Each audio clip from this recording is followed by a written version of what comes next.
Hello and welcome to a new episode of the Eastern Lariat podcast, your show for news, notes, reviews, and opinions on the world of Japanese pro wrestling here on cagematch.net. I am your host, STRIGGA, and I am, as always, joined by my good friend Dylan. Dylan, feels good to do this introduction again. It's been a while.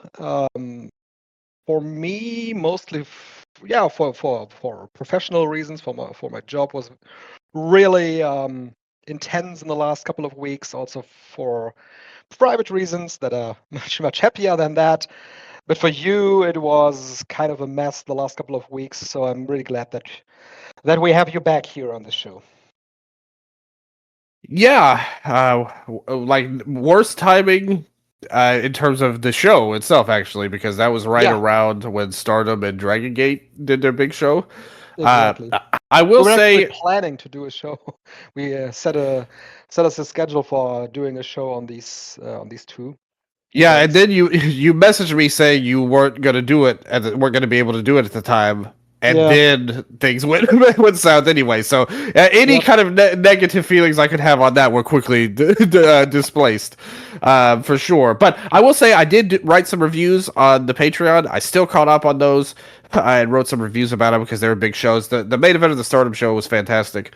All-Star Grand Queendom did more than even their biggest show ever on there, which I did predict for the record on there. So that was good. And a lot happened, it's been a long time. We shouldn't have left you without a dope beat to step to on there. But so we're moving on, moving along, moving forward. We still got stuff to talk about now, and hopefully things will be better going forward, and we won't have these long absences that nobody likes, least of all me. We're jumping right back in on what happened. There's no need to look back on stuff. I'm sure there are multiple podcasts that have covered everything or the most important stuff that has happened in Japanese pro wrestling in the last couple of weeks. So we're jumping back in with a few tournaments that have concluded or are still going on in Japanese pro wrestling. Of course, most noticeably the Champion Carnival, All Japan's Champion Carnival that has just ended. And Dylan, for the first time since 2009, a Champion Carnival show has officially crossed the line of 3,000 fans. That was the final show that happened in the now called Ebara Wave Arena Ota. That's the Ota City General Gymnasium. A crowd that looked really good, that saw two very good Champion Carnival matches, I would say, and one real surprise with Hideki Suzuki beating Rei Saito in 1 minute. I mean, we've seen those quick wins before in situations like these, but that came really for a surprise, even for the crowd. For me, for my liking, and of course my prediction as well, was that Go Shiozaki would be winning the Champion Carnival. They went in a different direction, though. They had Hideki Suzuki coming out on top. And I want to say that much like most of the voters on Cage Match, I really liked this final. I thought that Hideki Suzuki played a great role in this one. And also Go Shiozaki, who came off of a grueling match against Madoka Kikuta in the opening match of this show. 18 minutes in which Go Shiozaki had to fight heavily against Kikuta, who looked like a dominant force in here. And he came really far, much like we predicted. We predicted that he would be at least in the semifinals. And Shiozaki made it through, but he was completely battered and beaten by that point. It reminded me of the way that Kai was beaten back then, and I think Go Shiozaki was the one that beat him so heavily in the Champion Carnival years ago. That was very reminiscent of that. So he came into this match heavily beaten, and Hideki Suzuki, he beat him even more. he attacked Go Shiozaki's midsection whenever he could. I took it to Twitter and I said that Hideki Suzuki really hates dudes midsection. He loves punching bellies, and he did that in the match. He always targeted the midsection, went for it. Eventually, it was 3 consecutive double arm suplexes that ended the deal for Hideki Suzuki to, for the first time, win the Champion Carnival, win the big ass trophy, and then challenge Kento Miyahara for the Triple Crown match that is going to happen on June 18. First of all, Dylan, what did you think about the about the semifinal and the final, and about Suzuki winning this tournament? First of all, you missed the biggest story of this show, I would say. Well, you did mention the attendance.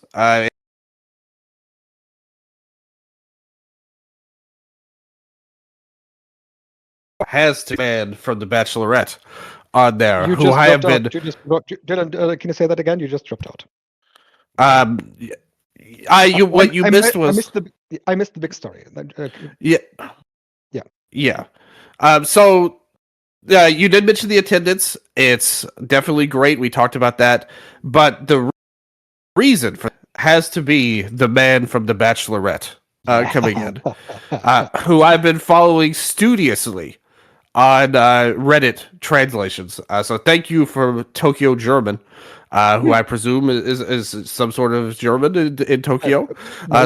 So thank you, or perhaps somebody from Tokyo in Germany, or maybe some sort of totally unrelated reason for that name. But he gives us great translations on their shows.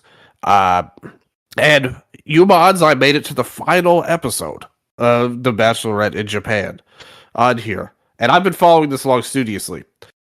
He is somebody who gained a lot, like his social media followers doubled, thanks to being on the show. Looking at his Twitter account, yeah. And to describe his character on the show, it was very clear. And now I'm never a big believer. I'm the ultimate reality TV conspiracy theorist most of the time. I never believe half of what I see. Oh, and so I'm always skeptical. But his character was somebody who is very, very, very inexperienced with women. Is basically how he came across. He at first they had done an angle where everyone that had been left had gotten a date with the girl who's like a super rich model influencer person. And his date was that they would paint pictures of each other in this all black room, and they just throw paint around pretty much. And he was saying how he was he was very wholesome. He was very kind and very nice, very good-hearted. My man Yuma here. And she kept telling him hey, you should not be so shy about everything. It's okay to say your feelings. She said that directly to him after that date. And he's like, okay, I'll try. And she's like, but not just today, but also every day. And he made a move where he found her the next day and tried to confess his feelings, and it went okay. But he was basically on the chopping block every episode. He was like the last one saved on, with the rose gimmick they have. She gives a rose to every guy, and the ones who don't get a rose get eliminated. He was the last one picked, 2 or 3 straight episodes on there. But it just felt like she liked him more as a friend than as a lover. That's the vibe I got from him. And he was too wholesome for her. That's the problem. She missed out. This is a great guy.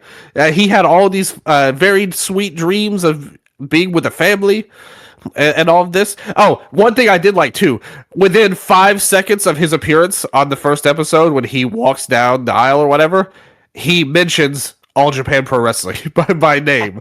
So it was, I did appreciate that as a worker. He does have a little bit of that in him. He had talked about how he's pro wrestling looks so glamorous, but when I was a rookie, it was hell. Like, I hated it. And he talked about how he had thought about running away, but he didn't actually know who to go to quit because he didn't want to talk to anybody. So he was basically going to quit, but he was too shy to say that. So he just kept going, and he kept talking about how he threw up all the time, and all the other guys were like, "Why are you saying this?" Like, on you. And it was a very interesting experience. But Anzai, I think if you watch that show, you will only grow in your like of him as a person that he showed on there. And it felt very genuine. He at least did. If it was a work, it felt like nobody told him, I think is kind of how he came across. So big shout outs to Yuma, who was missed in the tournament. He had a very convenient injury at the end that just so happened to involve him not taking any more losses. So that's very interesting. I mean, they didn't even try to make it look like a real injury. No. But I will say, I think we do owe the president some apologies. If this was why he missed that time last year to do this Bachelorette, it was a good gamble. Like, it totally paid off because I genuinely believe that's the big reason why the show did as good as it did, and they've already sold out the Corkin with Hideki going for the title as well. They are on a really hot streak right now. It's not only that they sold out the Corkin, they also sold out the shows before that, and the shows after that are also very low on tickets. Shinjuku Face is, let me see, when is Shinjuku Face? They also sold out Shinjuku Face. It's on the 11th. It's the week before the show. They're on a really hot streak, and so I guess that the crowd that came in for Yuma Anzai to watch this here, and it's really good for All Japan that they had this kind of a crowd. Absolutely on there, and he will continue making that Bachelorette girl regret not choosing him forever for sure. But so about the matches, on to the show itself. Yeah, I thought the booking of the tournament was really good, actually. Like, I thought this worked out basically as perfectly as it could, especially how it ended. Going Kakuta, I thought was Kakuta's best match of the tournament. He had not been a bad participant at all. Like, I thought he did pretty good in there, but he reached a different level against Go, and I think Go reached a different level. Mm-hmm. It was obvious that he wanted to come out and put his, he wasn't going to be sad or anything. He wanted to give it his all. So I really loved their match. It was a very basic meat and potatoes type of match, pretty much. And I also like that it basically led directly into the story of the final. Both semifinals did that. They reversed what happened last year with Hideki and Ray, which I thought was good, too. That was really cool. And then the final was just a tremendous match. I thought, like, it was the best of the tournament, I would say. Really? Yeah, I think it was up there. Well, Go and Anzai might be the best match of the tournament. Like, now that I think about it. I loved Miyahara and Anzai. And then that was good, too. And then the Shiozaki and Anzai match from the first day. Yeah, that's my two top matches. But I would say that right after that, there's the final with Go and Hideki. That's fair. I think I think that sounds about right. This is right up there in that category, though. But the Go and Anzai match, that's like a match of the year level match to me. So yeah, I guess that would be the first. But this was really good, and I thought it was the best final we've had since that Ashino and T-Hawk final. The last couple of finals haven't been great shakes, to be honest with you. Yeah. And it feels like they finally got back on track with this one. I think Hideki is a very good person in this role that they had him in. You had him coming in with the advantage. And at first, I honestly have to say, I thought this was a great match. Don't get me wrong. I thought they really have great chemistry together, too. And this whole tournament has been a revival of Go. I was talking to somebody about it. It's like, Go and Havoc, that worked better than we thought it probably would when it started. Like, they're an overt act and they're good and all. Mm-hmm. But this tournament showed this is the Go we actually want. Like the one in the Champion Carnival, not the Havoc Go, which was a fun diversion. Now that he's out of that, I think the sky's kind of the limit for him going forward. And I thought the match itself really worked into what they did in the semifinals. So it was a really great match. And they kind of worked it in a way that's like, Go is broken down, but the thing with him is is that you can never really count him out because he has, he always tries hard enough that if he could just hit the big go on lariat, like that might be his. Somebody on the cage match comment said that they basically played it like he always had a puncher's chance, and that's basically it. Yeah, that's exactly how this match was worked, actually. And they played it up during the tournament as well, during most of his matches, that he always had this comeback lariat that turned the matches around in his favor. And that's awesome. Like, I think that's a great story. And like I said, so at first I thought, wow, I wasn't expecting that. I thought Go was going to win, to be honest with you. But when it happened, and I thought about it, and I'd seen some of the reactions to it, I have come to the conclusion that Go as a tragic hero works. Like, I think that's kind of a good little story for him. Because this really felt like, hey, we don't know how long he's going to hold up. If he's going to win the carnival that he's never won before, this is probably a great time for it. But actually, him failing is also good, like, for his character. It's not like a loss that really hurts him, I don't think, at all. I think it actually kind of helps his character. And was a good bridge for him leaving Havoc and going back to, his new, whatever this next version of Go will be, which will be similar to the Ace version of Go, I presume, that we saw here. And maybe he'll get his own faction ahead or something of some sort. But I like the way they utilized it. I think it works for his character. I think Hideki was a good winner. He has worked really hard in the tournament. He's been one of the better guys throughout the tournament in terms of the in-ring side.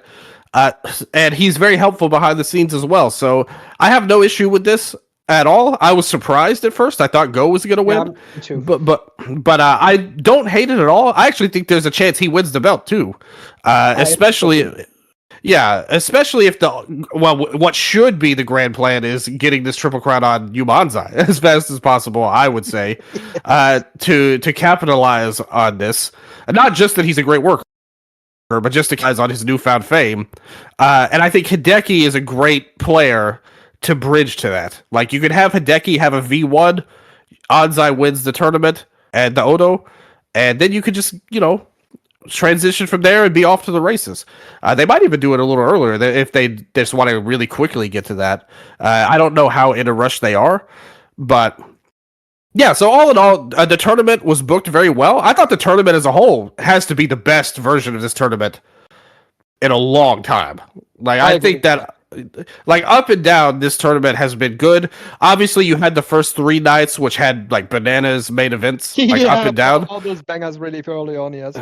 Yeah, but then you had, like, Kengo Mashimo steps in, and now you've got all these great matches. Like that, too. Hideki steps up and does... That Hurricane show from the 5th. The 5th, yeah. I was thinking of that same match. What a show that was. I mean,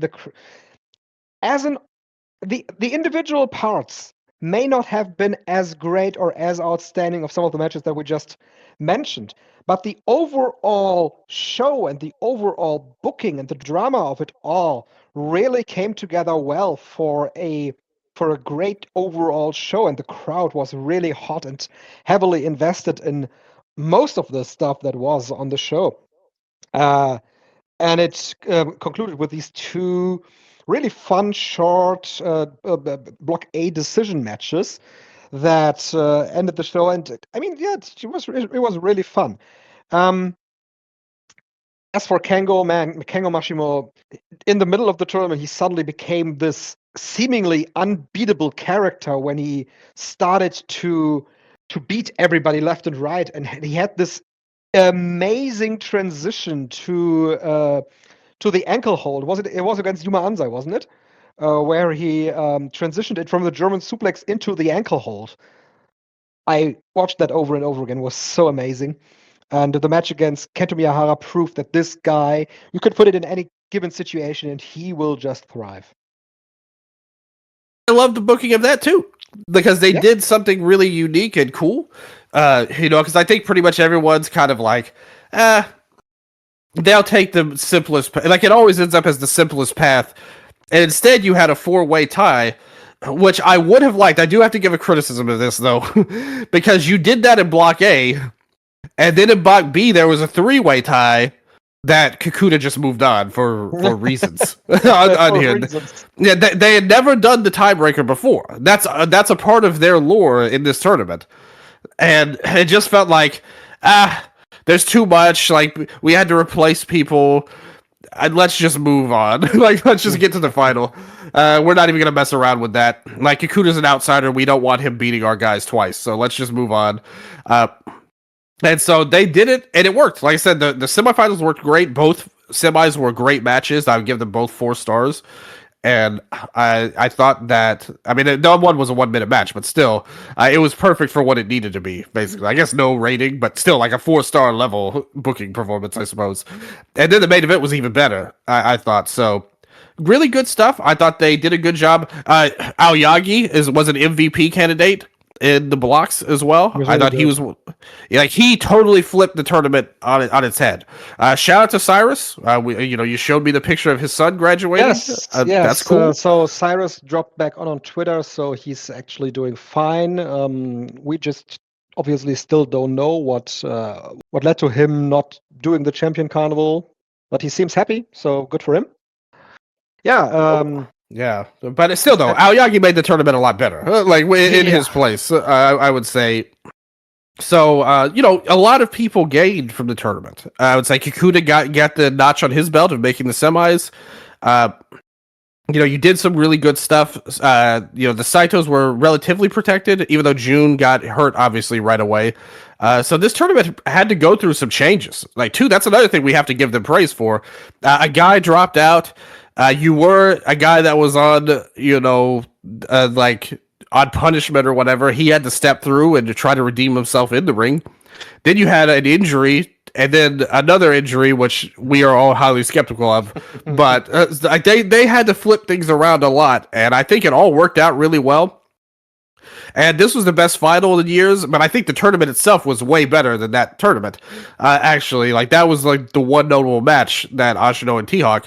The last time we had a carnival this good was like probably like 10 years ago. Like I would say, like when Kengo and Kento had the draw, and that's the one shame of this. If Hideki does win the belt, I really wish Kengo would get a Triple Crown title shot out of it. But one of the best, man. Always one of my favorites. So really cool tournament overall. Yeah, we'll see how that goes. If Hideki really wins the tournament, or if they will prolong Kento's title run and have him go against Kengo Mashimo and possibly again a guy like Talos. Talos is one of those that I think is a little bit underrated in the tournament, Dylan. For example, the match against Go Shiozaki has a rating of 6.5. I thought that was a really, really strong match.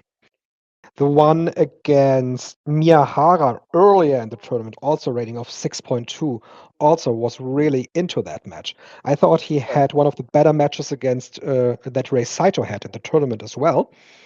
Yeah, I like really that. big dude match. The one against Kuba Arashi was really good too. So I was a fan of what Talos did in this tournament, and seemingly the promotion also as a fan of what he did and what he had to show in the last couple of weeks and months, because he ended up with 8 points. But on the way there, he beat Go Shiozaki and the Triple Crown champion Kento Miyahara. So that's a big accomplishment for Talos here. Talos is good. I've always been a fan of his since he's come to All Japan, and I think he continues to show up and deliver. So I agree with what you're saying. I thought the Kento match, the title match they had in January was a little bit better, but it was still a really good run he had in the tournament. And he's a guy I think you can kind of, I mean, I don't know what his plans are or anything, but if he sticks around, he's a guy you can kind of really build around as a really great foreigner wrestler. Like he plays a great role and he does an excellent job in it. Look how much he's helped along Ayabe in the tournament, who I thought he did not do too bad. I thought Ayabe was not bad. I wouldn't say, it's not like he's great, but I thought he delivered good. I remember us having a conversation and I had said I'm cautiously optimistic that his team with Talos rubbed off on him. And I think that really paid off well. I thought he had some good performances in there. Again, he wasn't like an MVP or anything like that, but he wasn't somebody, in years past, he was someone who dragged down the tournament. But his match against Aoyagi, I thought was really good. I thought he did good against Sekimoto as well, who's another good person that really delivered big in his spot in the tournament. Sekimoto was a great addition. Like, without him, I think the tournament is a lot worse for it. You know, he did some good stuff. Him and Kikuta was okay, too, like pretty good. So Ayabe held up well enough that, you know, compared to where he's been in the past. And that's what you want. You want to get contributions from guys who maybe, you know, in the past weren't giving them as much. So really, top to bottom, I think everybody like did pretty good outside of Zion, like who was like. I was just gonna say, we talked about Go Shiozaki leaving Havoc. That's, I think, for the better. Poor Shotaro Ashino is still stuck with them. I mean, the act is over. I get that, but I have no use for any more Zion singles matches in a tournament like this. I have absolutely no use for seeing any more Odyssey matches, not only singles but also tag. I said it on Twitter. This 6-man tag on this show was one of the worst 6-mans I can remember. Odyssey, Ashino, and Zion against Hokuto Omori, Takashi, and Aisawa #1. Or Ashino. Just awful match for 11 minutes. It dragged on. Poor Ashino, yeah. This Odyssey dude, Dylan, I have no idea who taught him that, but he sells. Who taught you how to wrestle? I need to know. when he gets any kind of impact, whether it is a move, whether it is a senton that is dropped on him, whether it is a shot, he sells like he's a fish out of water. I when I was reviewing the shows at the start of the tournament, they gave him a little bit of a run early on. Yeah. I said I thought he, like I said, the thing is, he's not good compared to anyone else, but I still think much better than Zion. I do have to say, like, I think Zion is an irredeemably terrible pro wrestler, and Odyssey was just like very not good. Like, I would say. But I will say the one match of his I liked was the Kuma match, because when Kuma lifted him up for the torture rack, Kuma looked so happy, like, when he did that. Like, that was the whole story of the match. He just wanted to lift this big ass man up, and he did it, and he was so proud of himself, and that made me proud of Kuma too. I didn't even like Kuma's tournament wasn't any good either for the most part, but for whatever reason, it was fine. I didn't think he was very good, and him and Kento should not wrestle again. I would say, like, they just have no chemistry. But yeah, honestly, was for you if you don't have any chemistry with the top guy of the company. That eliminates you from ever being on top, actually. He should, like, he's not a top guy. Like, I've been watching him in 0-1 even, and Koji doing much better that he made his way actually. It's good for him that he made his way back to All Japan Pro Wrestling, but that's all of it, actually. And then they worked a good storyline, like him and Kento in the title, and he had one of the best singles matches of his career versus Sekimoto. Yep. And so, you know, like, Kuma, he has a certain charm to him, but I just really don't like seeing him that much in singles matches. But still, no, he's better than Odyssey and Zion for sure. I would take him over that. I will give him that. But is that any faint praise, I suppose, on there? But I agree with you. I think Go leaving Havoc was a great decision. They bridged it perfectly with how they booked the tournament and everything there. I feel bad for Ashino, but then, like I said, the act is over. Like, to the fans, like, they serve a purpose, even if I'm not a fan at all. Like, at the end of the day, and I don't think many people are. Like, at least on the English speaking side of things, I don't think there's too much Havoc support going on. But the fans there in the buildings, they've always rallied behind them. So I do have to admit that fact. Even if I don't like it. I wish they would not be over, but, you know, so those were kind of the down guys of the tournament. What do you think about Ryukyu Honda? I didn't think he had a great tournament. I think I'm kind of out on him in general. Like, he's such a weird wrestler to me. I think they're out on him too, because he just didn't get a lot in this. Yeah, I mean, he's about where I expected him to be. You know, overall, I didn't have great expectations. I wish that, like, he's a guy that, you know, I've had periods of thinking he was great in the past, but it just never seems to fully come together with him. I liked his... But, you know, not every guy can be a main event guy. If he's if he's an All Japan guy for life, that's a good thing. And they also need some guys that are just mid card dudes, and that's a good role as well. And I liked his match versus Sekimoto. I thought that was probably his best match.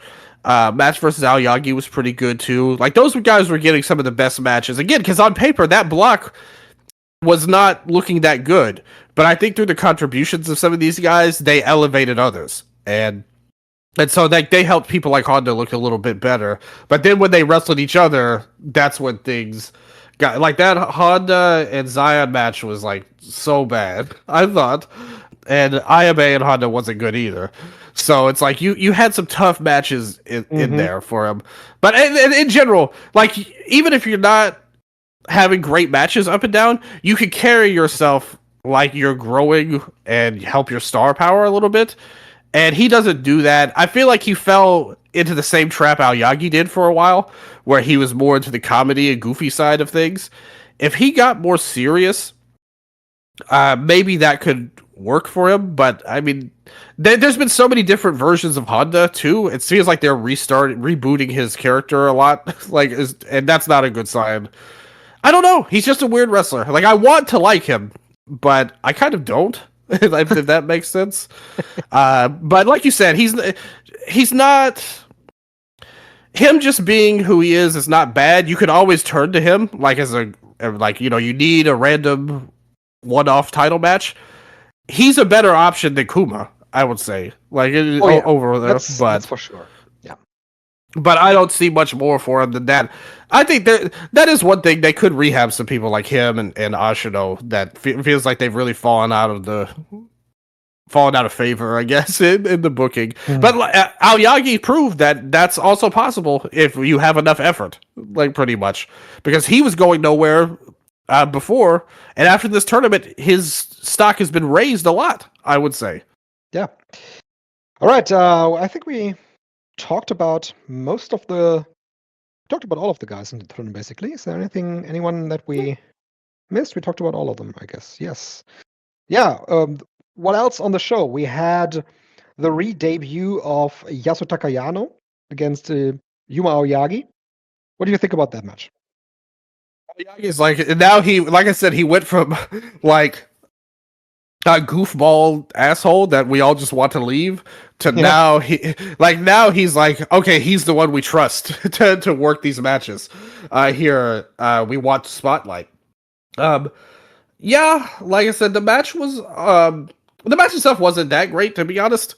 Yano, with like taking all of the personal terrible stuff aside, just grading him as a wrestler, I feel like they see something in him, actually, like to put him in this singles match on a big show. Like they gave him a big re-debut after the Karama angle and stuff like that.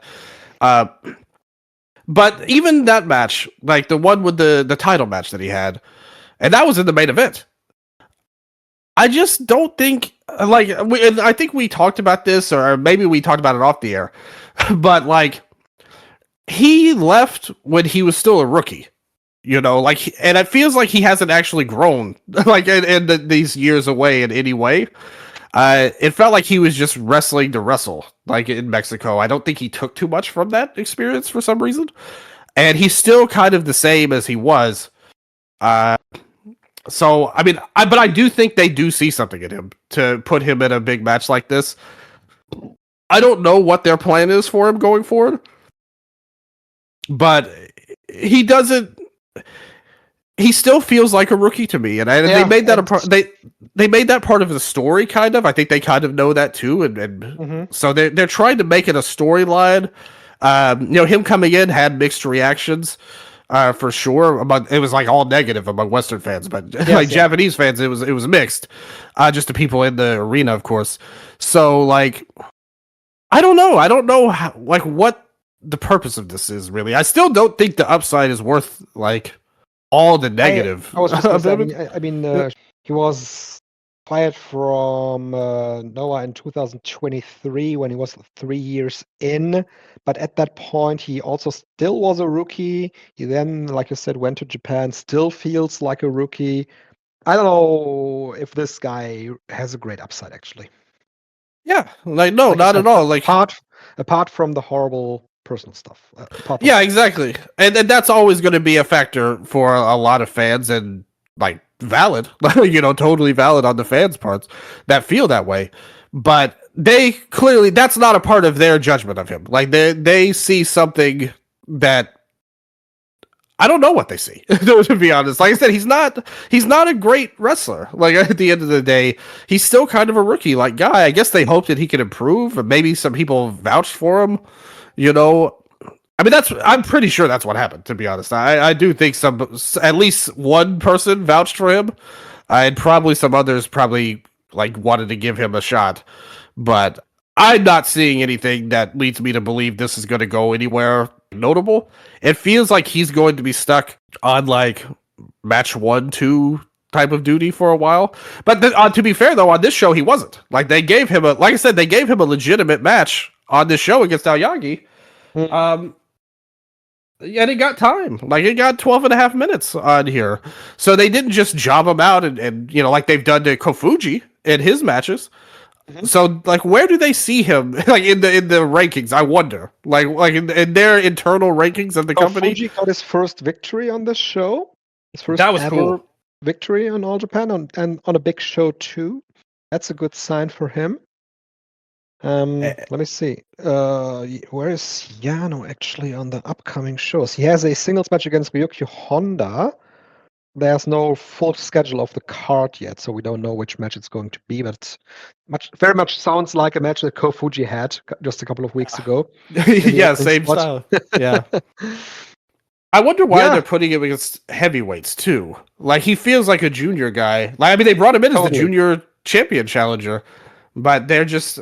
I guess he's just doing young guy duty like here, and that's where they're gonna have him. And like I said, I think this will always be like something that makes people uncomfortable. Like on here, as long as he's around. But just even trying to take all that away, like if he were just a normal guy, like we wouldn't even be talking about him this much. I think like if it wasn't for all the bad things. Absolutely. He is listed at 75 kilogram, and he's only 166 centimeters tall, so he's clearly a junior heavyweight. Yeah. Yeah, and I don't see upside in him to even grow to be a heavyweight. So I just, like I said, I mean, I feel like we'll see. Like we'll see what happens, but I will say, like, I don't see a big star making push in the future. Like he's, like this terrible person is undeniable, and they're just gonna go with him anyway, and like we'll have to deal with him in the main events.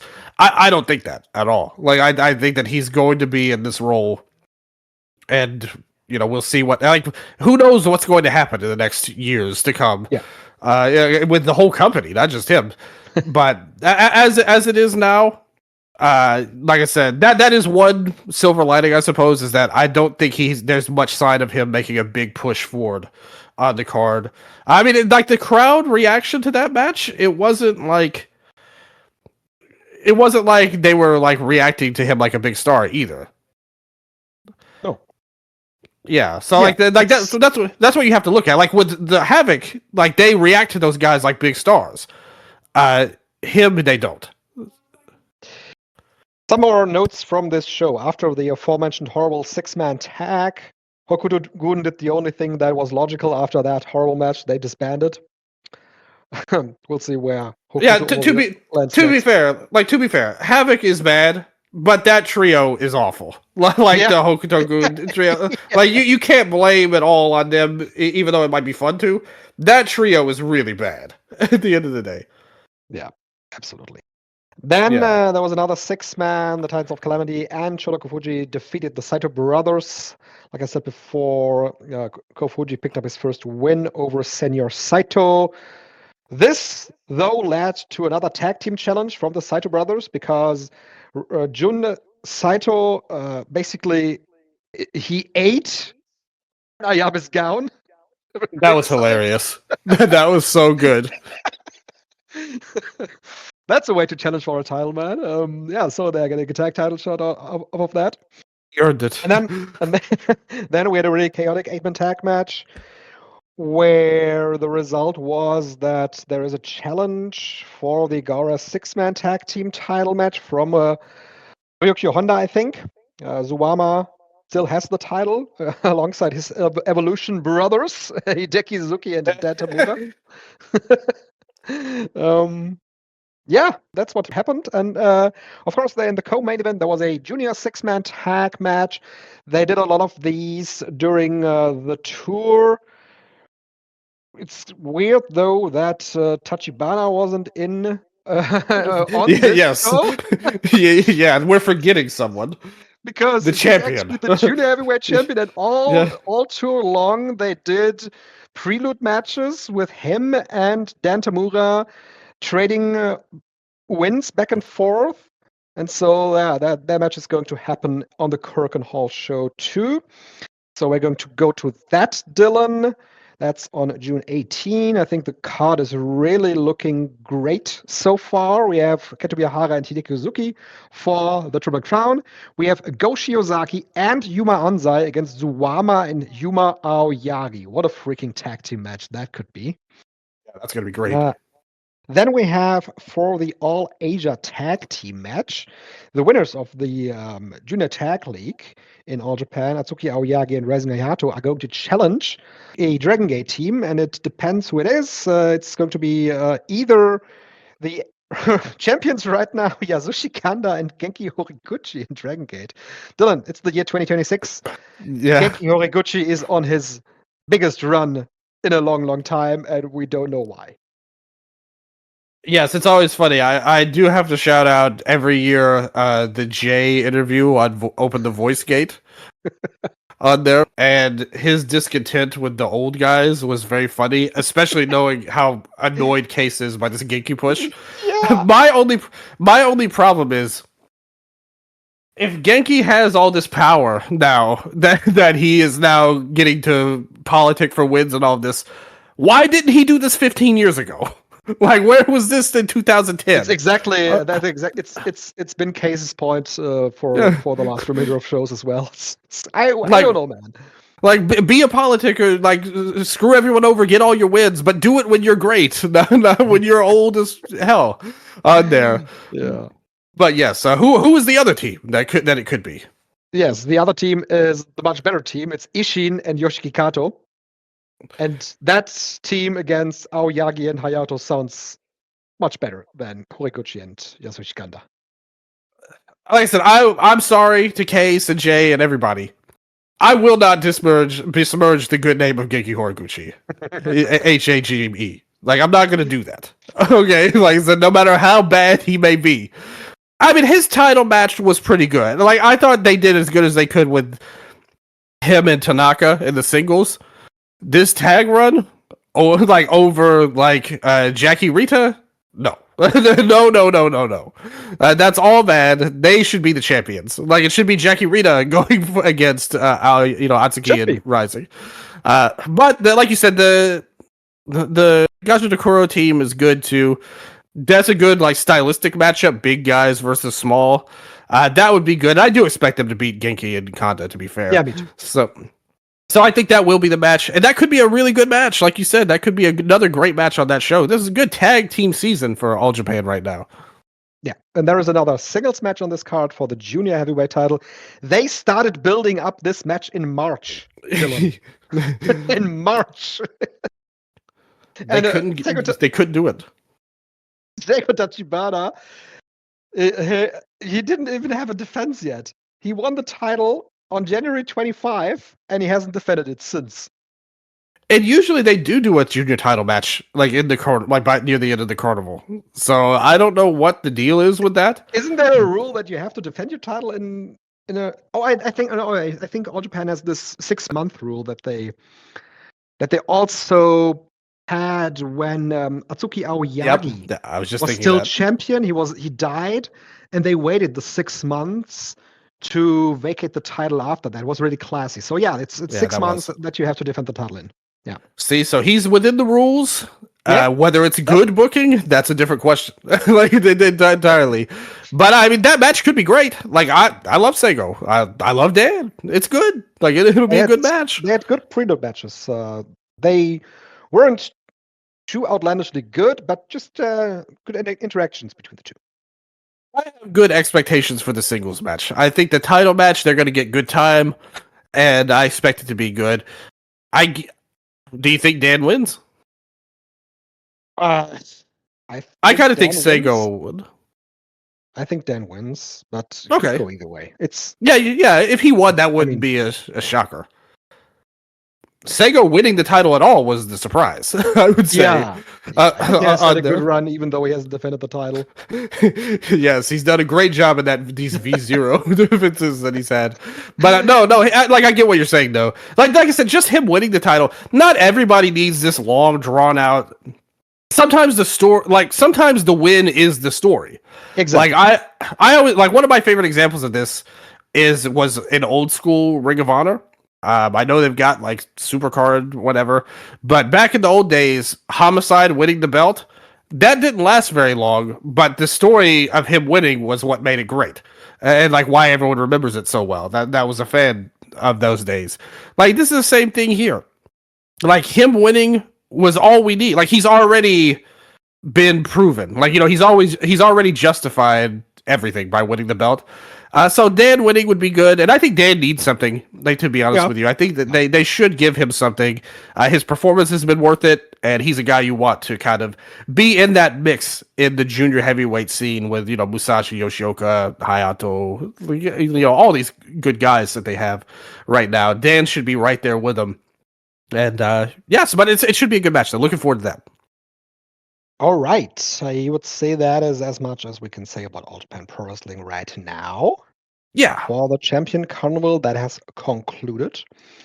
In New Japan Pro Wrestling, though, Dylan, we have a tournament that has just started. So we have 4 shows into the best of the Super Junior 33. And as it stands right now, recording on May 20, we have Titan in Block A with 4 wins, 8 points, leading the block, which is a heavy indicator that he is not going to win the tournament. He will lose his matches going forward, yes. Ryosuke Taguchi actually is on his way to beat Yushin Tadalaiga's all-time wins record in the Super Junior tournament, just because he has been in this tournament so often. Not because he has been a winner for a long time. He has 6 points. All the other guys are on 4 points. Daiki Naga is still with 0 points. Valiente and Akira with 2. In Block B, we have 3 guys with 6 points. That Daisuke Sasaki, Yo, and Sho.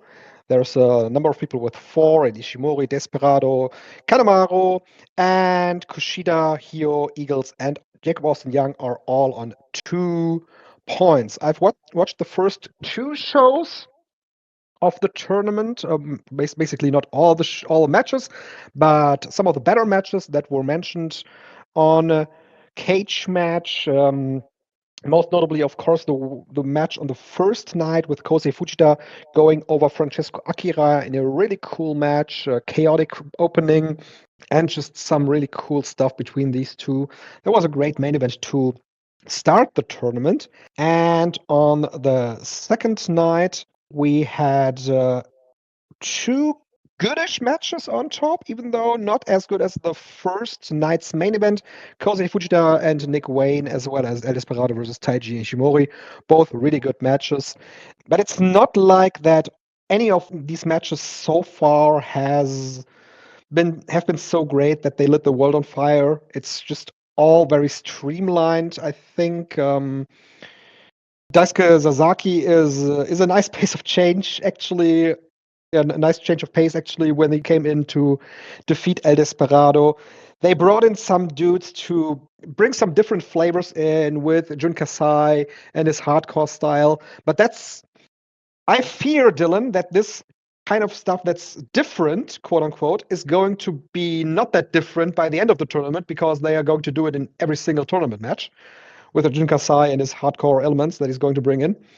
So rather good opening days to this tournament, but nothing that really made me want to watch all of these matches.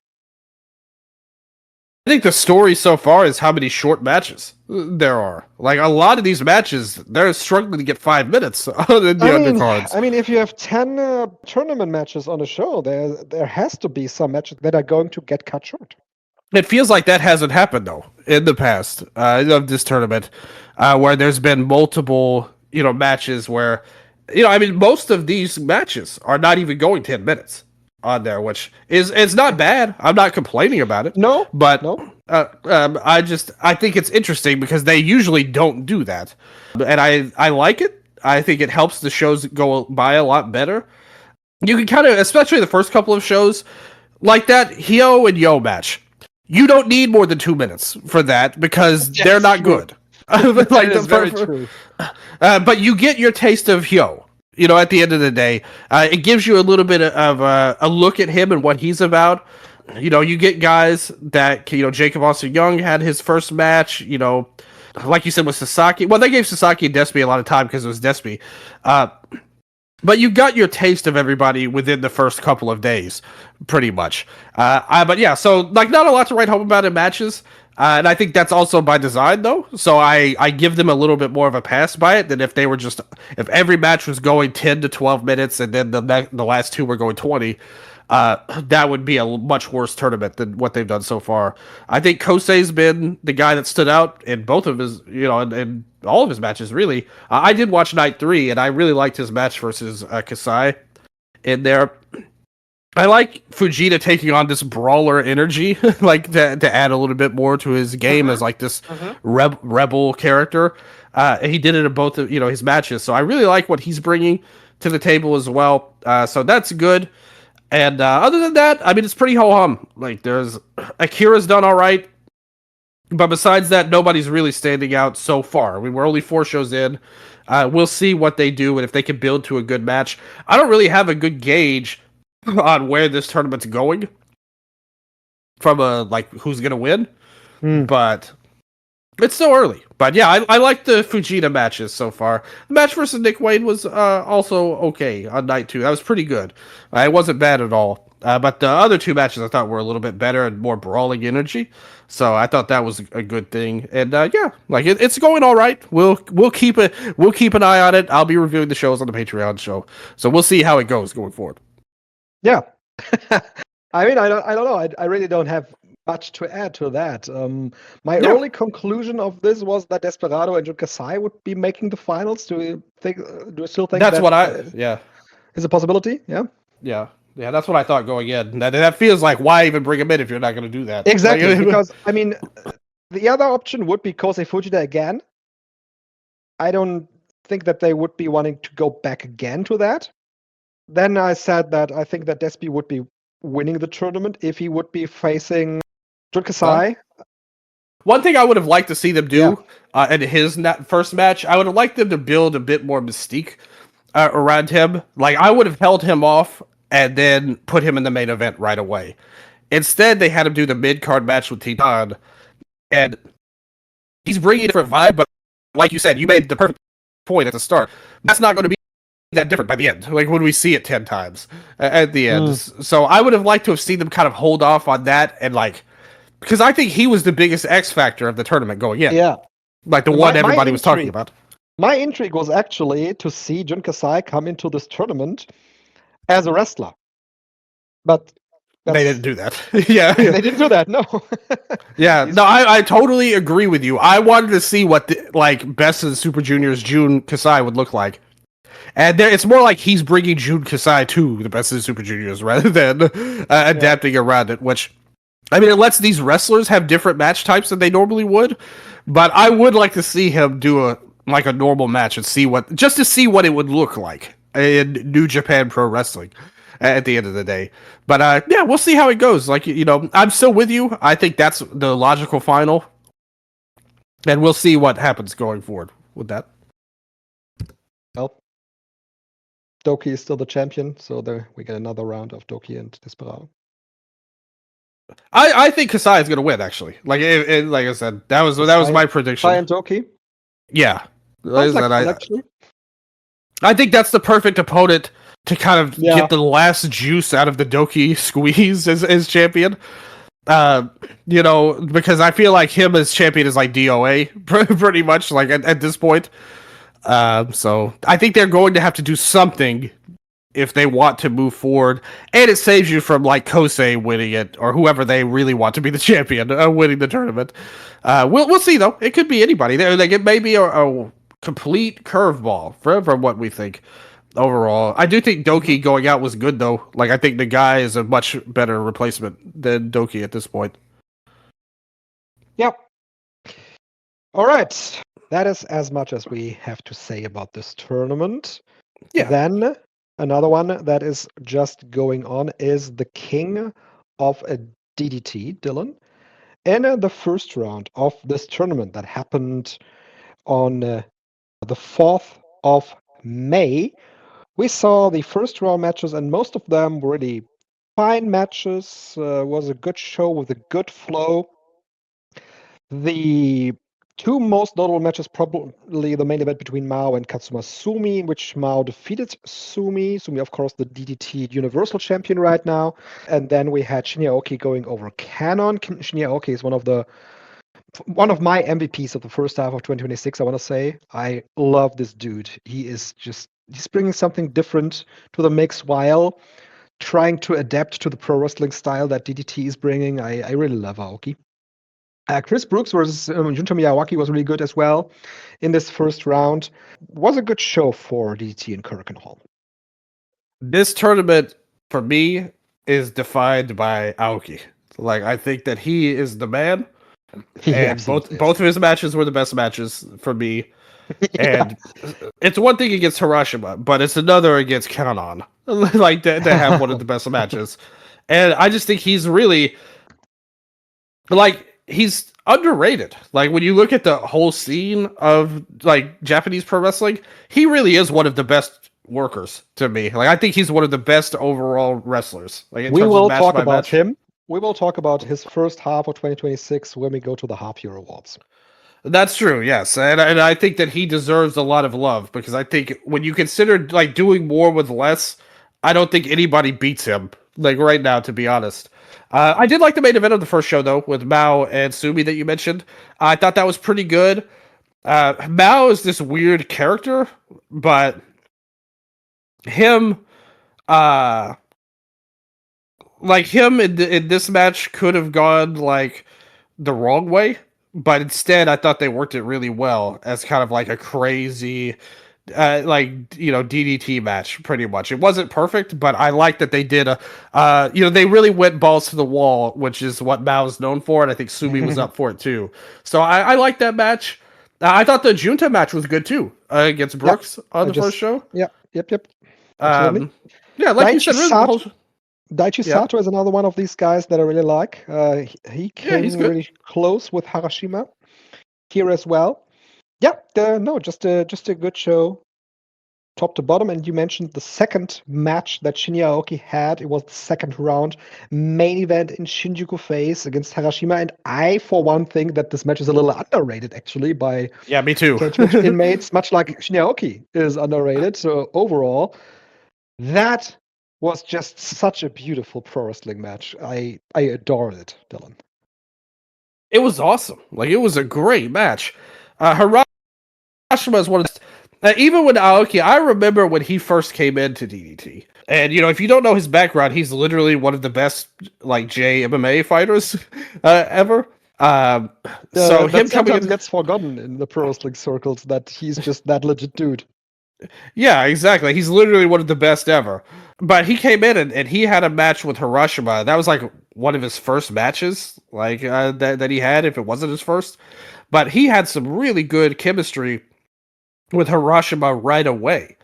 He showed that he had a lot going for him there. So I really, really enjoy his work against everybody pretty much. But, I think he's a really, really tremendous talent. Gets the best out of all of his opponents as well. And he did try to adapt to the DDT style, but I'd rather him just be him, like, and make others adapt to him, because Hiroshima is totally up for that. Like, he did a great job, and what a wrestler. Hiroshima needs to get some love too. I mean, this guy's in his 50s at this point? He's 51 years old, Dylan.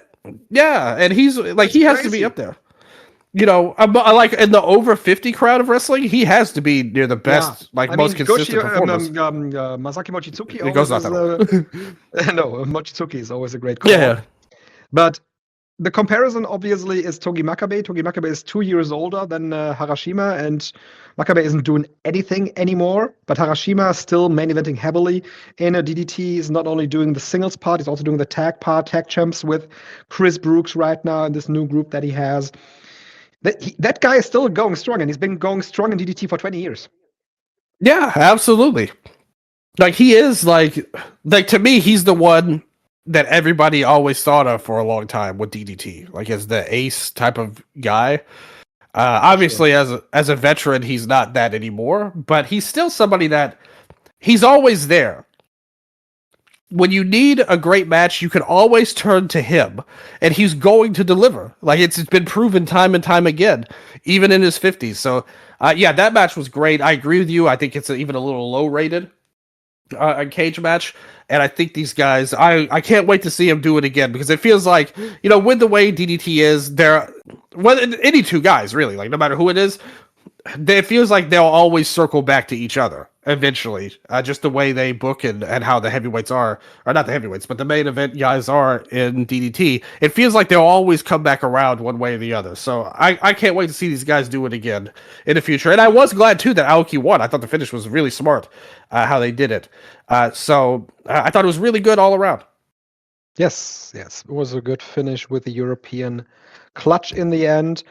I thought that the co-main event of this show was one of the better Minoru Suzuki matches that I can remember in the last couple of months or years with Chris Brooks, 20 minutes. Minoru Suzuki was hell-bent on just breaking Chris Brooks' leg and finished this with a heel hold.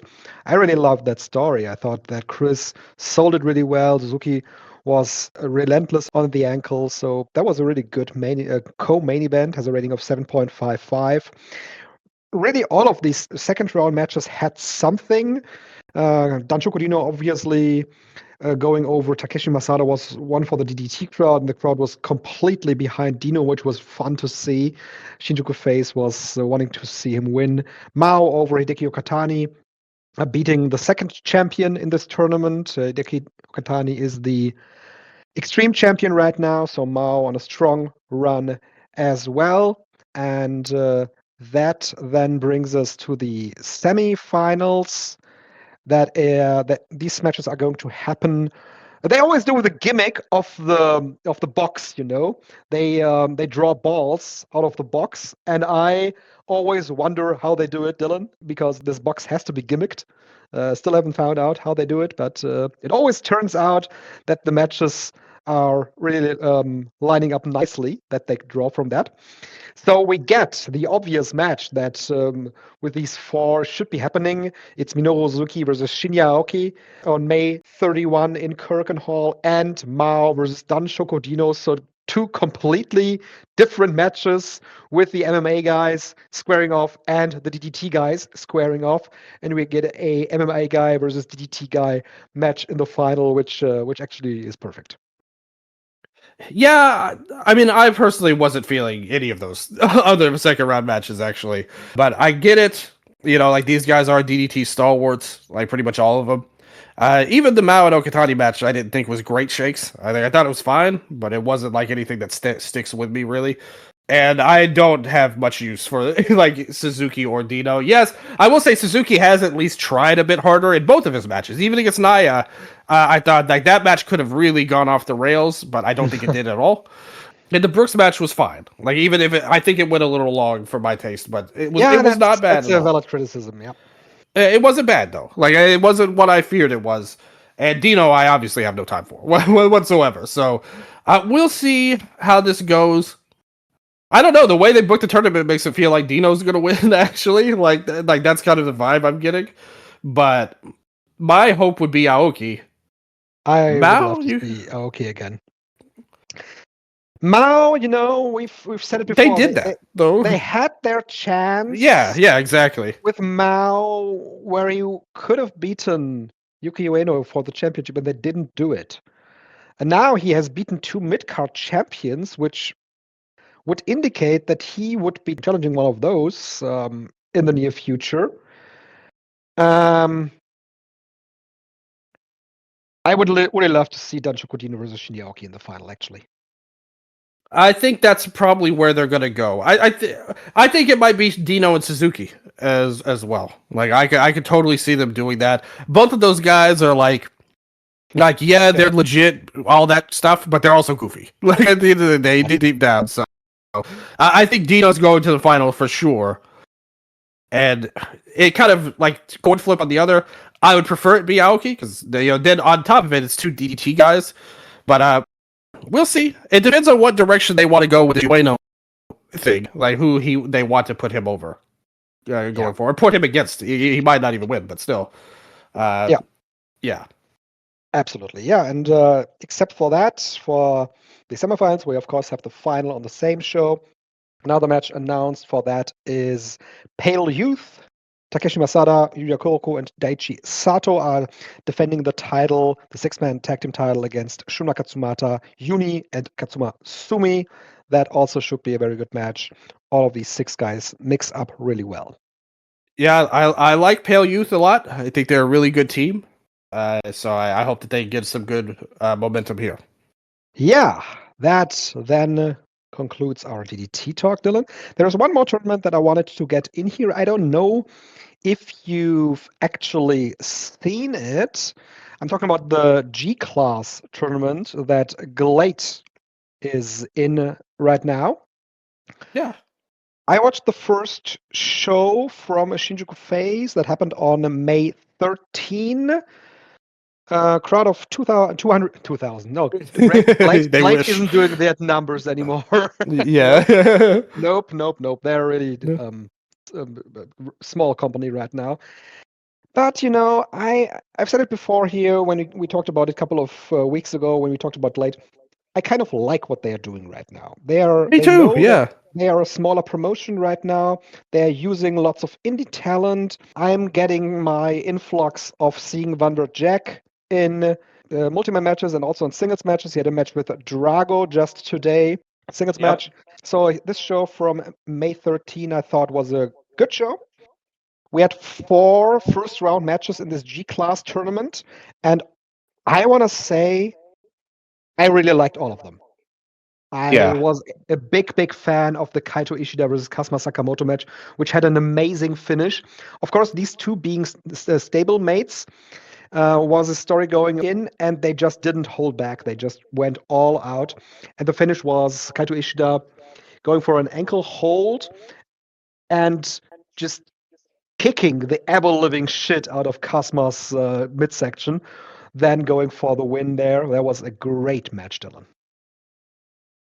Yeah, I thought so too. I think that, this was a match that you look at the match length and you're like, oh man, like this is going to be a long road. But actually, I thought they worked it in a way that was really consistently good and exciting. And I think Ishida, he's another guy that, like, if he were in any other company, he'd be talked about as like this great worker. But because he's here, like a lot of people aren't paying that much attention.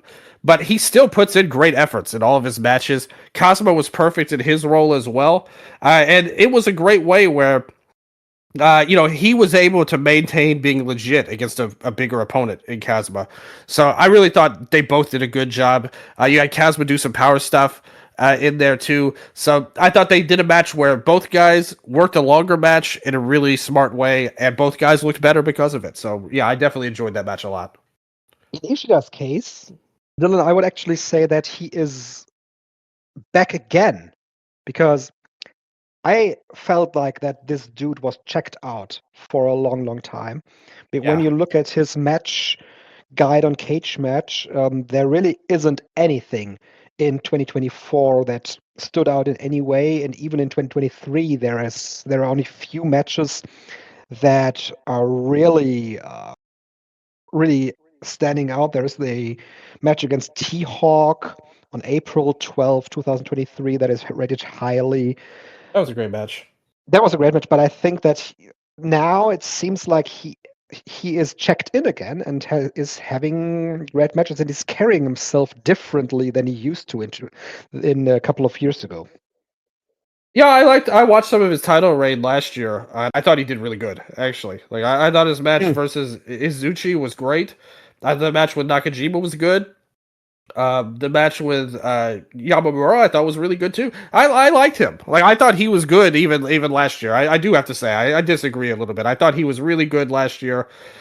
Him carrying himself, I think there's a kind of curse with the G-Rex title where it's like you're like, hey, when you're the champion, you're really doing good stuff. And then when you lose it, you check out. Like that kind of happened to Lindemann too, where he had that title reign, and then it felt like he was really down for a few years, and he's doing better now too. I would say, even though he's had some weird stuff going on with him, and like last year with Shima and all that, but still though, I liked all the guys in the tournament. So Ishida, really good match against Kazuma, and I appreciated his work there. I can't wait to see the match he had on today's show. This show was really nicely paced as well, because we had this long match, 18 minutes for Kaito Ishida and Kazuma Sakamoto, and then we had an 8-minute and 30 seconds match between T-Hawk and Hayato Tamura. They really went out as well. I went all out as well in this match, just beating the shit out of each other with a finish that I didn't see coming, because I thought that Hayato Tamura would be winning the match, but T-Hawk went over, which was fine as well. Takehiro Yamamura and El Lindemann, probably it was still a good match, but my least favorite of all of these four. Nothing that really stood out to me in this match, actually. Yeah, I liked the T-Hawk and Hayato Tamura match a lot. Like you said, it was really like a fast-paced match, but not like a spotty type of match, but more like a hard-hitting type of match, just with guys who are not as big. And I thought they did a good job. Tamura does have some good size to him, to be fair, and T-Hawk's very credible. But I thought they worked really well with the chops, the lariats, meat and potatoes match with high energy to it. So I really like that. T-Hawk's another guy, and both of them, like Tamura as well. Like, if they were in another company, I think people would talk about them much higher. I was just going to say, I mean, T-Hawk to a lesser degree, but Hayato Tamura has an incredible look. The look is really good. He would be great there. And T-Hawk's All Japan run was really good. Like I thought he was a great. That's right. Yeah. Like he did have the great match with Ashino. We even talked about that earlier as the last good Carnival final. But also I think he's like a really underrated tag partner of Kento, where he has Kento's like asshole like super cocky energy. I think he matches it really well as a shit stirrer. So I was a big fan of his run in All Japan as well. But Tamura, I totally agree with you. Ever since he stepped on the scene, it felt like this guy belongs in a main event, like wherever he goes. And now time goes by and he's like, oh, he's 30 years old now on here. And he's not done much of anything really in GLEAT. And I think he's a guy they should really be trying to build around as one of their main guys. But I mean, and again, I think T-Hawk's very underrated, so I have no problem with him moving forward. I can't wait to see his match today. But I thought that was really good. I agree with you about the Yamamura Lindemann match. I think the show kind of got like it started off good. By the end of it, I wasn't as big into the last two matches as the first two of the tournament. Really, and I had to check out my man Big Kendo in the opener on there. Yeah, sure. Yeah, like no. So I like the first two matches a lot. Lindemann and Yamamura. Now Yamamura, he's a guy. Whenever I watch him on GLEAT, he's another guy. That's my first thought. Usually, is like if this guy was in another company, people would be talking about him all the time. And instead, it's because he's here that they don't, pretty much. But still, though, I thought their match could have been a lot better, actually. I didn't think it was bad, and I liked that they really tried to like make it feel like a big match. But I don't know if they were able to really do that, and I think they did a good job of building to Yamamura winning. But still, though, something about Lindemann in GLEAT, he never really connects with me as much as I think I love him. And then I watch him in these GLEAT matches, and I never actually love his matches that much. But still, spectacular finish. Yamamura was built to win. It was okay. It wasn't a bad match. It'd be like a 6 out of 10 to me, is how I would call that. I always wonder what Lindemann's career would have looked like if he had just stayed with Dragon Gate. Yeah. Same for T-Hawk. They followed Shima. Shima obviously is a great guy to talk guys into doing stuff, into going with him. He talked himself into the role that he had with GLEAT for a long time. He's out now. He just did his first own produced show. That is where he is right now. Yeah, that didn't go that well. no, it's unfortunate to where all that led. But Shima, he's a lifelong shit talker, and it's very telling that Dragon Gate made peace with Magnum Tokyo and not with Shima. That is, I mean, they haven't talked with Magnum Tokyo in over 20 years, and Magnum Tokyo hasn't had anything good to say about Dragon Gate in over 20 years, and that's the dude that they made peace with and not Shima. I wrote about this on the EL Weekly, and I have to say, I fucking love Magnum Tokyo. Like, what a worker. This guy goes out, he disappears for all these years. Like, I mean, I haven't seen him on anything in well over a decade. Like, not even a variety show. Like, that's where I saw him last, doing a goofy bit that went on YouTube. And in terms of wrestling, he was out in, 2009 at that point with Hustle. Maybe. Yeah. Hey, listen, Magnum Tokyo, clean win over Toshiaki Kawada in Hustle. I've seen that match. Yeah. Okay. 2009, that's right. He had his last match ever was a gauntlet match in which the team of Dylan, Genichiro Tenryo, King Ricky Choshu, Wataru Sakata, and Yoshihiro Takayama beat Akira Shoji, Magnum Tokyo, Rene Dupré, Shiro Koshinaka, and Toshiaki Kawada. And what a time! I was a big Hustle fan. Like, when I first started watching Japanese wrestling, I thought they were really cool. Actually, like, it was really fun. I think that's the reason why I've never connected with DDT, because in terms of comedy promotion, Hustle was better for me. But they died a long time ago, so they're not around anymore at all. But anyway, the point is, this guy's been a ghost for 15 years. And suddenly he just pops back one random day, and Shima's coming in, basically trying to politic to get a Dragon Gate match. And Magnum Tokyo is like, he accuses Kido of blinding a man. He has a secret letter nobody's seen. And then within a month, like, there's a lawsuit that's nearly threatened. And within a month, he is now back fully in the fold, and they want him to support all of their young wrestlers. I love this guy. What an epic worker. One of the best of all time for me. And I honestly, like, them, they didn't publicly make up with Shima, but I personally think that if they haven't already, they will. And I think he will, like, for sure. Like, this opens the door for that, because that's what he was aiming for in that interview. Yeah. Tokyo was the one going crazy. And to be honest, they could probably use him. Like, I think he means more in Dragon Gate than he does anywhere else at this point. And just having him come back could be good. Just to have a legend, even with Tokyo. Like, I mean, he hasn't been around in a long time, but if you're a long-time fan, and you know stuff back to Toryumon days, him coming back's a big deal. Like, that is something that kind of completes a circle of the promotion. And remember when we talked about that last time? I remember our conversation. I said, regardless of whatever you think of Tokyo and what he said, or Shima, Dragon Gate keeps taking hits. Right after he said that, he basically stooged Dragon Dia's plans off publicly, and then it happened exactly as he said. Regardless of if it's true or connected in any way, they have taken PR hits over and over lately. They need a PR win, and they got that when they reunited with Tokyo. That was their first PR win that they've had. They did it on a totally, like, the cage match I didn't think was very good, to be honest. I do have to say. But they didn't build that into any kind of momentum that we've seen yet.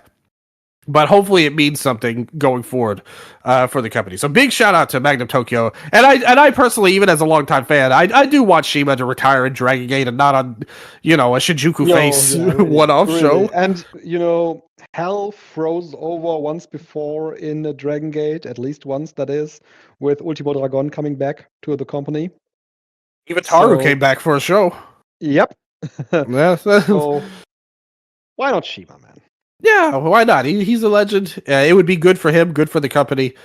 But that was hilarious. Like they reunited with Tokyo. I love that. But yeah, like what you were saying though, to kind of bring this back to GLEAT.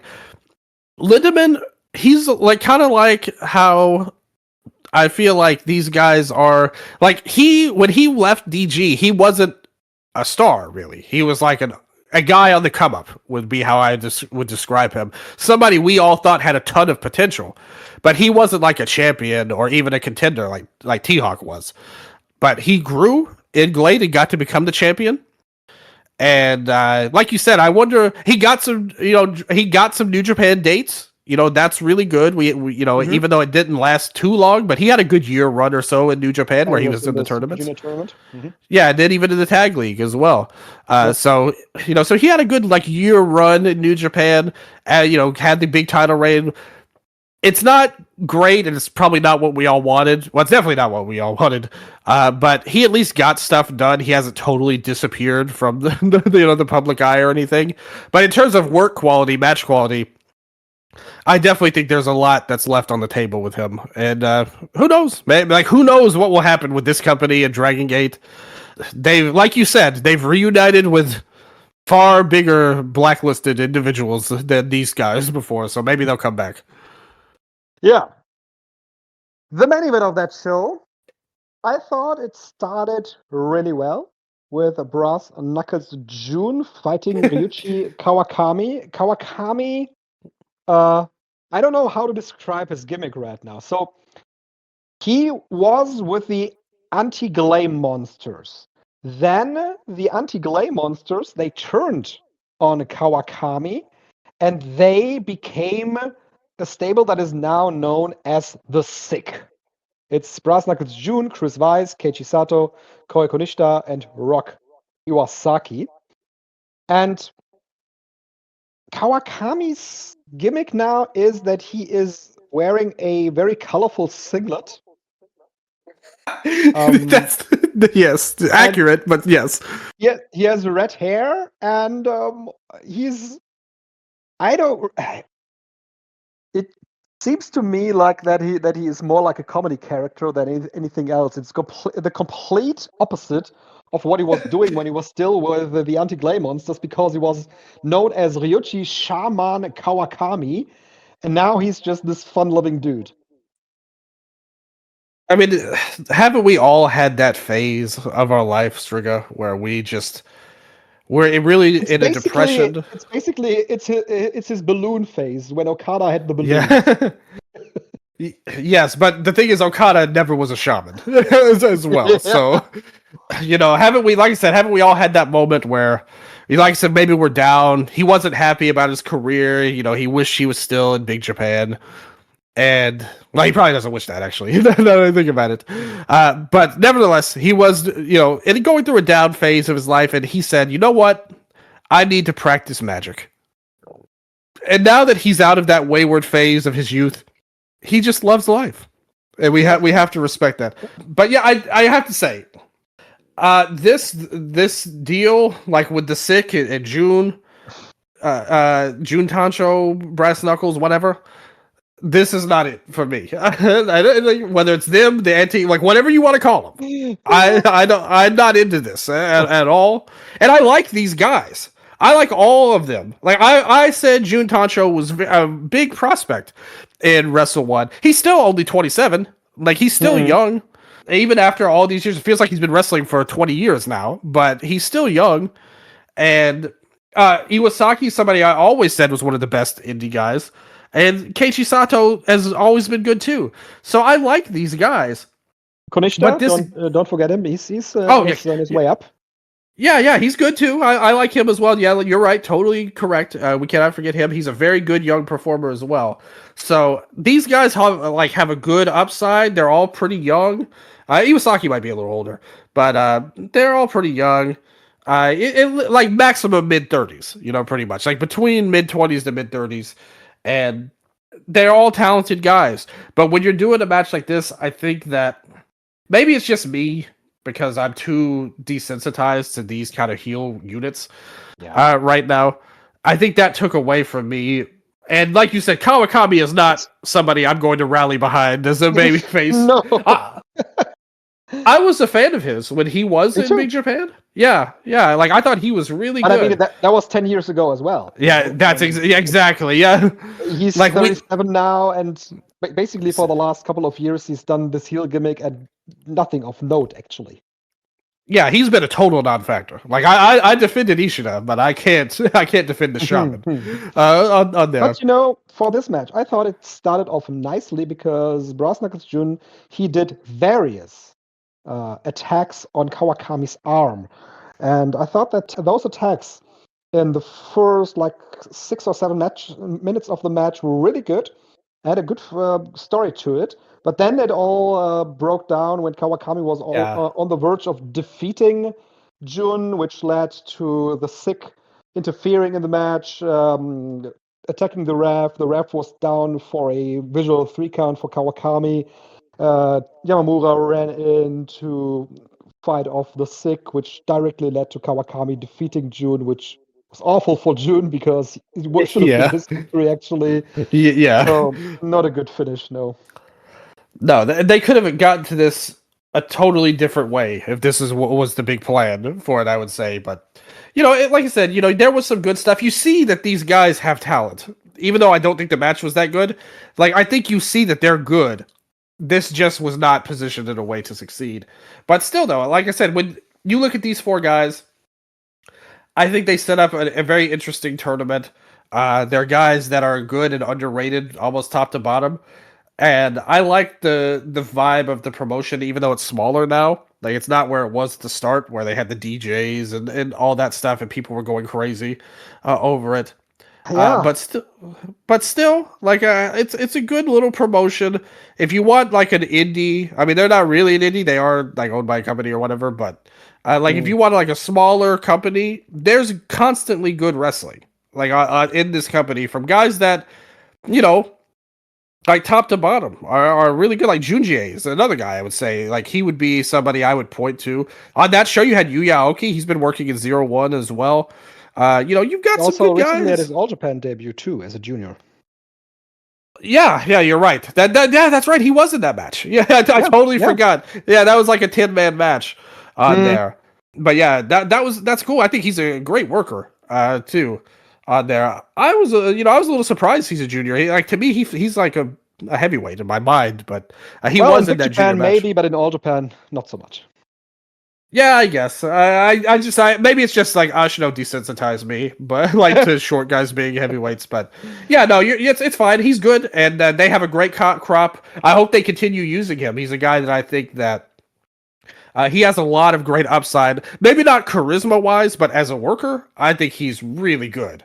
And I hope he gets a good shot. I like the work he's been doing since he left Big Japan as well.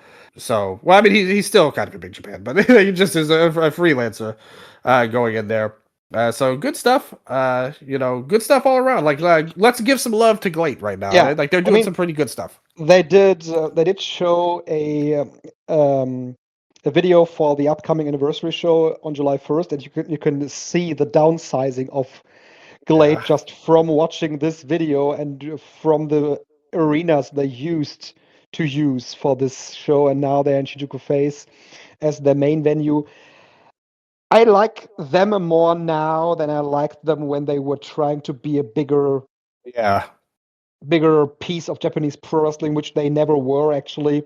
I think that they are doing much better now for them and finding what they are right now. It's not what the owner wanted, but that's what he got with this company. So, and they are going forward. It's not like they're folding up. When I did the prediction show last year, everyone a bunch of people were like, GLEAT's gonna fold. That was their prediction. And this year, I mean, they had the Nakajima thing that didn't really work. I think that was kind of their play at something, trying to return to that, and it just it didn't work at the end of the day. But now they're kind of in that grouping, and the whole scene is down from where they were. It's not just them; it's nearly every company. All Japan looks like they might be on a hot swing right now, but they're kind of downsized to the point where they are in that big Japan 0-1 level of a company. And I mean that's fine. Like there's nothing wrong with that. And their shows are very easy to watch on YouTube as well. Although, like I said, I mean, I've liked 0-1 lately. I don't know if you watched any of them. No, I haven't. Yeah, like Aoki, they had a title match with him and Daichi versus Sugataka Sato and Matsunaga, and that was a really good match they had. I'd recommend that. Yeah, he's really good. One of your main talking points here with GLEAT, if Matsunaga was in a bigger company, people would be talking about him. And I mean, they're getting behind him. Like he's a double champion right now. He's the top guy in the company at the moment. I think he's done a really good job in that role. Nakajima, I like in the company too. He had a match with Yuki Toki on that same show that was really good. On there, you still get your boy Van Vert Jack on 0-1 too. That their match was good too. Him and let me look this up. Oh, that's right. He teamed with Tanaka. Those two versus Doi and Arashi. That was a really good match. Too. So like 0-1's doing some good things too. So we're seeing kind of a little bit of a rise of these smaller companies that used to be big. Like they fell. I mean, 0-1 was really big at one point, and they fell way down on there. But they're doing some good things right now with the Hayabusa thing. Nakajima's there. They got the Fire Festival coming up. They got some good names announced for that as well. So like these companies like a 0-1, like a GLEAT, I like what I'm seeing from them in terms of the output they're putting out. And I hope that we see them keep doing some good things like this. And we saw the tournament with GLEAT. Like I said, we haven't seen the second round yet because it just came out today. Or it just happened today. But when we see that, I always make time to watch their shows when they come out because, like I said, they're easy to watch and they're usually pretty good quality. It's very rare in 0-1 or GLEAT you'll see a match that's like, that was the match of the. Like, you're probably not going to see that a lot, but you get consistently good stuff. Usually meat and potatoes wrestling up and down, besides the sick stuff going on. Besides that, it's pretty good. And it's a good little company. And I'm glad we got to talk about them a little. Yes, absolutely. And finally, Dylan, one thing you mentioned, Katsuhiko Nakajima. He was recently announced to be competing in WXW's tournament, the König der Catcher tournament at the end of September. He's coming into Germany. The same weekend, they just announced the best bros are taking part in the World Tag League tournament that WXW also hosts on the same weekend. Meisura and Balianaki. I'm really high on them as a tag team, and I'm really high on them coming in for this weekend. And also just recently, this past weekend, I was in Hamburg for WXW. We had Yota Tsuji coming in and main eventing the show against Peter Tihani. And if you get a chance to watch this match, I saw it live. Like I said, it was a banger, in my opinion. I was so highly invested in this match. Just great stuff from both Tsuji and Peter Tihani. Tsuji made an interesting call at the end of the show. He wants WXW and New Japan to work closer together. And of course, that made me want to see more interactions between WXW and New Japan guys. For you and you guys over there, I definitely hope so. Would love to see WXW get a bit of a bump like that and get some more guys over from the biggest Japanese company, whatever our feelings are on their product right now. Because I definitely wasn't loving the Dontaku shows the month. I did a review of those on the Patreon. They were not my favorite. No, and the company in general is not my favorite right now. I have to say, like I don't think they're doing good. I mean, you got that impression from our talking points about the best of the Super Junior tournament. Yeah, I mean that's been okay. Like I haven't thought that was bad, but it definitely isn't moved me. No. Yeah, the Dontaku shows were bad. Like they really turned me off. I thought like all around, like up and down, top to bottom. I was not a fan of what they're doing. This is kind of like a diversionary tournament to kind of build to the big show. I mean, that kind of sucks when you think about it, because really Dominion isn't even going to have that much build ultimately, because it's all on the Super Juniors, and we're It's so interesting because Yota Tsuji said on the mic that he has this world title match or this championship title match coming up at Dominion, and I was thinking, oh yeah, that's right, he's the challenger. I had completely forgotten about that actually. And a lot of the matches are just rematches of stuff we've seen. Like whether it's his match, the Aaron Wolf match with Narita, it's like we can't build, so we're like to this show that should be the biggest, like one of the biggest of the year, gonna be on TV again. I talked to you about the person I was talking to from Japan, and she never even watched wrestling, but she watched that Wrestle Kingdom show because of Tanahashi and Aaron Wolf, and it was on TV. Yeah, like so that was a draw to be on national TV like that. They need to not waste these opportunities, like I would say, on there. And that was obviously a big success, and that's why they're doing it again. But I do wish that there was a little bit more care put into that stuff. But nevertheless, like regardless of that, you have to say that they are the top company in Japan, and they're a good PR boost for WXW to work with too. So like I said, I'm rooting for it for you guys, and I'm sure Suji enjoyed his time very much there as well. Yes, and that then concludes our show for this time. This has been the Eastern Lariat. I hope that you all enjoyed us getting back in the mix. I know that you, Dylan, enjoyed it. I enjoyed it, and so it was a great time to talk to you again about wrestling. Absolutely. Check out the Patreon. Gotta get back into reviewing some shows, do some good things on that end. But most importantly, just keep watching Japanese wrestling. Whether it's the big companies, small companies, whatever, there's a lot of good stuff you have to look forward to no matter what kind of wrestling you like. So thank you for that. Big shout out to everybody who participated in Greatest Wrestler Ever going on. I sent in a list of 100 top wrestlers, as did many others, and the countdown continues to grow on there. We'll see who comes out on top. If my number one pick of Jumbo Tsuruta where he will end up on there. My man Yuki Ishikawa still on the board in the top 100 as well, so we'll see where he winds up as well. And it's going to be some good stuff. So, like I said, lots of cool stuff going on in wrestling right now. Hopefully you guys enjoyed it. And I can't wait to get back on here again and talk to all you guys. Hopefully you enjoyed the show as well. Thank you all for listening, and goodbye. Sayonara.